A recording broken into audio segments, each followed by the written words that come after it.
अस्सलाम वालेकुम एवरीवन। तो अभी स्टार्ट करने जा रहे हैं हम आज ग्रुप ट्रेंड को, जो तकरीबन मुश्किल लगता है सबको। तो पहले समझ लेते हैं। अब ग्रुप ट्रेंड जो भी हम पढ़ेंगे वो रिप्रेजेंटेटिव एलिमेंट्स के होंगे, ट्रांजिशन एलिमेंट्स के। ग्रुप ट्रेंड हम बाद में पढ़ेंगे, ठीक है। तो सबसे पहली चीज़, ग्रुप ट्रेंड होता क्या है बेटा। एक ग्रुप के अंदर सपोज करते हैं हम ग्रुप 1A ले लेते हैं। ग्रुप 1A के अंदर जितने भी मेंबर्स होंगे, लेते हैं lithium, sodium, potassium, rubidium, caesium या फ्रॉन्शियम। जितने भी ये 6 एलिमेंट्स हैं, इनके अंदर क्या तब्दीलियाँ आएंगी अगर मैं लिथियम से सोडियम को कंपेयर करूँ, सोडियम को पोटाशियम से, पोटाशियम को रुबिडियम से, यानी नीचे जाते वक्त क्या तब्दीलियाँ आएंगी। यानी एलिमेंट टू एलिमेंट, एक ग्रुप के अंदर एलिमेंट टू एलिमेंट अगर मैं नीचे जाते जाऊँ तो जो तब्दीलियाँ आएंगी उन तब्दीलियों को हम कहते हैं ग्रुप ट्रेंड। ठीक है भाई। तो यही इसकी डेफिनेशन है। The regular variation in the properties of elements in a group of periodic table is called group trend. यानी एलिमेंट्स टू एलिमेंट जो भी डिफरेंस आ रहा है एक ग्रुप की बात होगी। ऐसा ना हो कि आप लिथियम को दूसरे ग्रुप के बेरिलियम से कंपेयर कर रहे हो या सोडियम को दूसरे ग्रुप से, अब वैसे नहीं। एक ही ग्रुप के अंदर जो एलिमेंट्स है उनका ही आपस में क्या तब्दीली आती है, आपस में जो भी तब्दीलियाँ आ रही होती हैं उन्हें हम क्या कहते हैं, ग्रुप ट्रेंड कहते हैं। ठीक है, ये भी देखेंगे। फिर हम इंडिविजुअल ग्रुप को कंपेयर भी करेंगे दूसरे ग्रुप से, वो बात भी देखेंगे। ठीक है, अभी हम सिर्फ ग्रुप ट्रेंड देख रहे हैं। जैसे 1A को 2A से भी कंपेयर करेंगे, 2A को 3 से भी कंपेयर करेंगे, वो अलग चीज़ है। ठीक है। सो पहले सबसे पहले तो एटॉमिक रेडियस है। आपको पता है बेटा, दो एटम के दरमियान अगर कोई फासला हो तो एक एटम के न्यूक्लियस से दूसरे एटम के न्यूक्लियस के दरमियान में जो फासला होता है उसे हम कहते हैं बॉन्ड एंगल। क्या कहते हैं? एंगल नहीं, सॉरी, बॉन्ड लेंथ। ठीक है। सपोज करें कि भाई हमारे पास एक एटम ये है, एक एटम ये है, ये इसका न्यूक्लियस, ये इसका न्यूक्लियस, यहाँ से लेके यहाँ तक का डिस्टेंस क्या कहलाता है? बॉन्ड लेंथ कहलाती है। क्या कहलाती है? Bond length. इस बॉन्ड लेंथ का हाफ डिस्टेंस जो होता है, हाफ डिस्टेंस का मतलब ये है कि इन दोनों के दरमियान में जो हाफ है वो हाफ डिस्टेंस क्या कहलाता है बेटा? एटॉमिक रेडियस कहलाता है। क्या कहलाता है बेटा? Atomic radius. सपोज करते हैं कि दो एटम आपस में मिले हुए, ठीक है, और ये दोनों आपस में मिले हुए, मिलने के अब आप देखें ये इस न्यूक्लियस से इसके न्यूक्लियस के दरमियान में बीच में दरमियान में एक लाइन ड्रॉ करें वर्टिकली, तो ये क्या कहलाएगा? Half distance between the two atoms, दो एटम के दरमियान का फासला। तो बेटा यही एटॉमिक रेडियस है। एक अकेले किसी एटम का रेडियस हम नहीं मालूम कर सकते, बिकॉज उसके इलेक्ट्रॉन्स क्या हो रहे होते हैं? शफल हो रहे होते हैं। ये जो वैलेंस शेल के इलेक्ट्रॉन्स होते हैं वो मूव होते हैं। जब मूव होते हैं तो उस शेल की तो वैल्यू नहीं रहती। तो जब उस शेल की वैल्यू नहीं रहती तो फिर उसका साइज सही तरीके से नहीं आता। लेकिन जहाँ पर एक एटम दूसरे एटम से जुड़ गया, वहाँ उसके आखिरी के शेल्स आपस में टकरा गए, मिल गए, तो अब वो फिक्स हो गए। तो अब जो डिस्टेंस हम देखेंगे हाफ करके, वो असल में एटॉमिक रेडियस होगा। अदरवाइज बेटा अगर आप सोच रहे हैं कि एक इंडिविजुअल एटम का रेडियस मालूम कर ले तो वो मुमकिन नहीं है। ठीक है। तो एटॉमिक रेडियस क्या होता है? It is the half the distance between the two bonded atoms, right now. अब एटॉमिक रेडियस पे क्या फ़र्क पड़ेगा अगर हम लिथियम को कंपेयर करें, सोडियम को कंपेयर करें पोटाशियम से, और पोटाशियम को रुबिडियम से, ऐसे।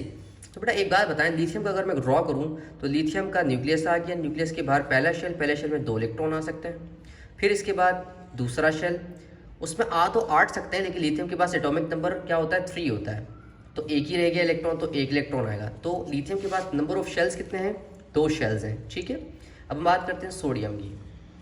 तो सोडियम का ये न्यूक्लियस आ गया, पहला शेल, पहले शेल में 2 इलेक्ट्रॉन आ सकते हैं। आपको पता है सोडियम का एटॉमिक नंबर क्या होता है? 11 होता है।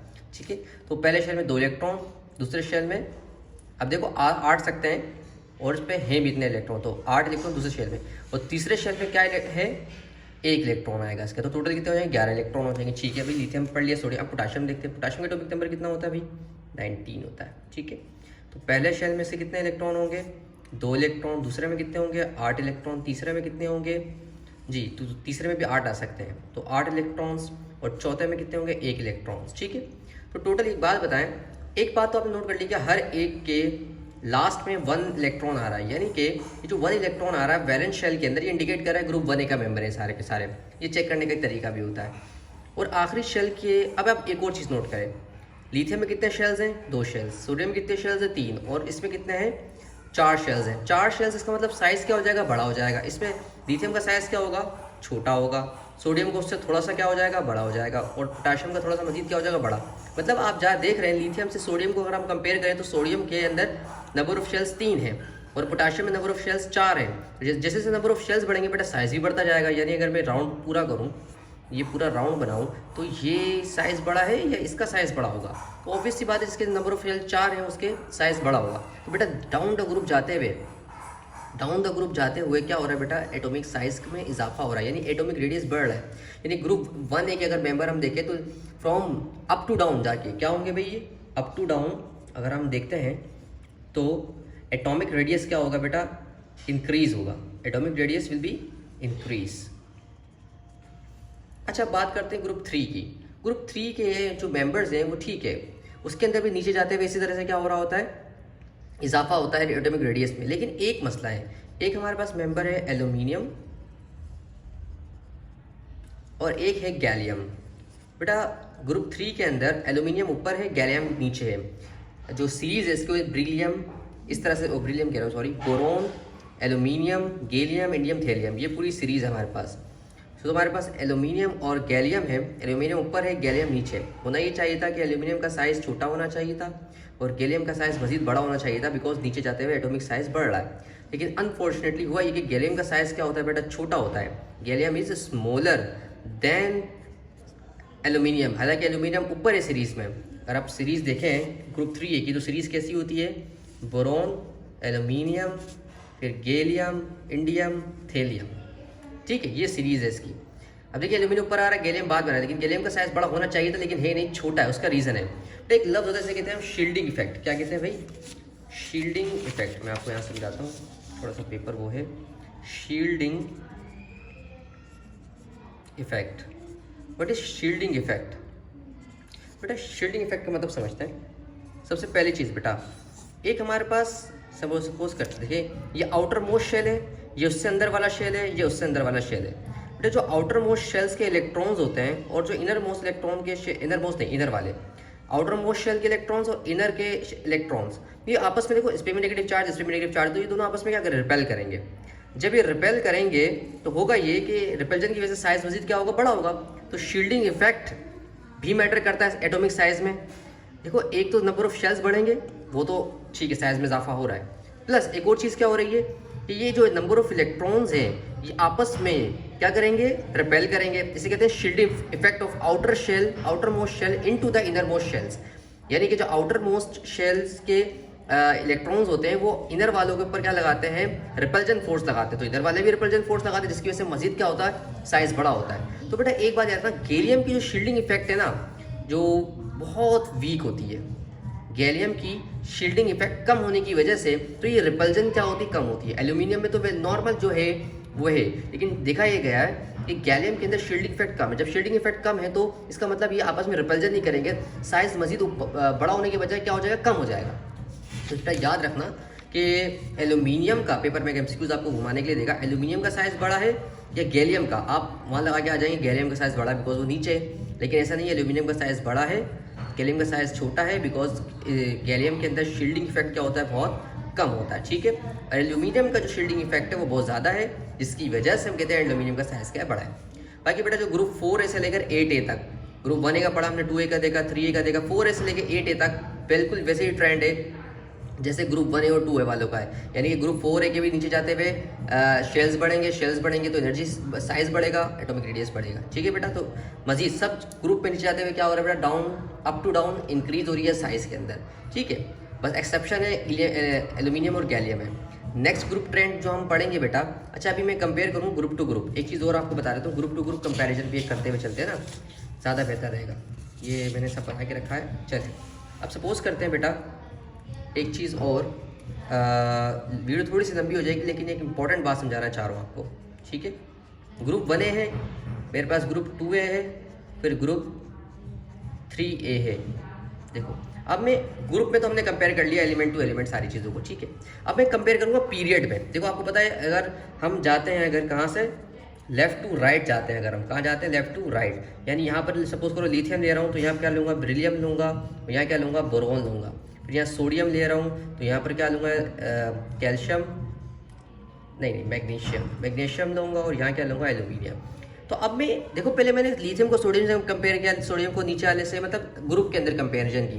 अब मैं पीरियड में कंपैरिजन करूँगा, लिथियम और बेरिलियम का आपस में क्या रिलेशन है, बेरिलियम बोरोन का आपस में क्या रिलेशन है, ये रिलेशन देखने जाएंगे। अच्छा मुझे एक बात बता, लिथियम और बेरिलियम का देखते हैं। लिथियम का एटॉमिक नंबर कितना होता है, 3 पहले शेल में 2 इलेक्ट्रॉन और दूसरे शेल में 1 इलेक्ट्रॉन। ठीक है भाई। अच्छा, नेक्स्ट हमारे पास क्या है, ब्रिलियम। ब्रिलियम का एटॉमिक नंबर क्या होता है, 4 होता है। ठीक है, तो पहले शेल में 2 इलेक्ट्रॉन, दूसरे शेल में फिर 2 इलेक्ट्रॉन। ठीक है, और जो 3 है हमारे पास, उसके अंदर बोरोन एटॉमिक नंबर 5 होता है। तो पहले शेल में इसके पास कितना होता है भाई, यस 2 इलेक्ट्रॉन, और दूसरे शेल में कितना होगा, 3 इलेक्ट्रॉन। चलें, अच्छा इसमें नंबर ऑफ शेल्स तीनों में बराबर है। इसमें भी 2 शेल्स हैं, इसमें भी 2 शेल्स हैं, इसमें भी कितने शेल्स हैं, 2 शेल्स हैं। तीनों में 2 शेल्स हैं, लेकिन तीनों में फ़र्क क्या है, आखिरी शेल में 1 इलेक्ट्रॉन है 1a में, 2 इलेक्ट्रॉन है 2a में, और 3 इलेक्ट्रॉन है 3a में। ये बात तो समझ आ गई।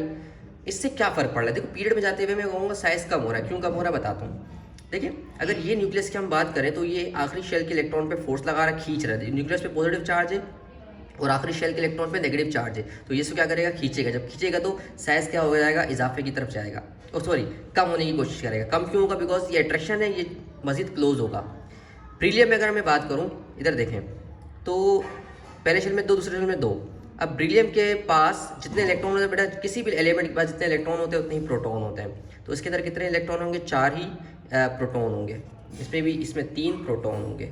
ठीक है, अब 4 प्रोटॉन हैं और यहाँ पर 2 इलेक्ट्रॉन है। अब मुझे एक बात बताएं, यहाँ पर 3 प्रोटॉन थे, 1 इलेक्ट्रॉन था, ज़्यादा फोर्स लगेगी अट्रैक्शन अंदर की साइड पर या यहाँ ज़्यादा फोर्स लगेगी, बेटा यहाँ ज़्यादा फोर्स लगेगी। उसका रीज़न ये है, 4 प्रोटॉन है, 4 पॉजिटिव चार्ज है, 2 नेगेटिव चार्ज है। वही वाली बात है बेटा, अगर मैं 3 पॉजिटिव चार्ज रखूँ और 1 नेगेटिव चार्ज रखूँ, फिर एक में क्या करूँ, 4 पॉजिटिव चार्ज रखूँ और 2 नेगेटिव चार्ज रखूँ, अट्रैक्शन ज़्यादा कहाँ होगी, 3 पॉजिटिव 1 नेगेटिव की, या फिर 4 पॉजिटिव और 2 नेगेटिव की। तो ऑफकोर्स सीधी सी बात है, 4 पॉजिटिव और 2 इलेक्ट्रॉन 2 नेगेटिव हो तो इस पर अट्रैक्शन क्या होगी, ज़्यादा होगी। अगर अट्रैक्शन ज़्यादा होगी तो मजीद क्या होगा, आखिरी शेल पे न्यूक्लियस का असर ज़्यादा आएगा। न्यूक्लियस का असर ज़्यादा आएगा आखिरी शेल पे, तो शेल को मजीद खींचेगा और साइज़ क्या हो जाएगा, छोटा। इसका मतलब लिथियम से अगर कंपेयर करूँ ब्रिलियम को, तो उनका ब्रिलियम का साइज़ मजीद छोटा होगा लिथियम के मुकाबले में।